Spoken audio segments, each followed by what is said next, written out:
अस्सलाम वालेकुम जी, की हाल चाल ठीक ठाक जी। मैं उम्मीद करदा तुसी ठीक होवोगे। मैं तुहाडा अपना वीर मंजनाठ वाला। मेरी वीडियो बनाउण दा मकसद ये अज कि मैं अपने पूरे होशो हवास दे विच एक ऐलान करन लगा।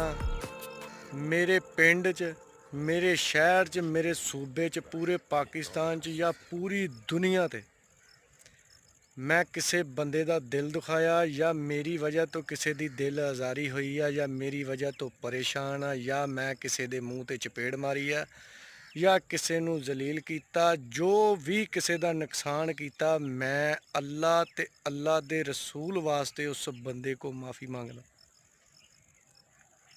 अल्लाह दे रसूल वास्ते, अल्लाह वास्ते उहदे को माफ़ी मांगना, मैनू माफ़ कर देवे। जे मेरे नाल किसी ने कोई ज़्यादती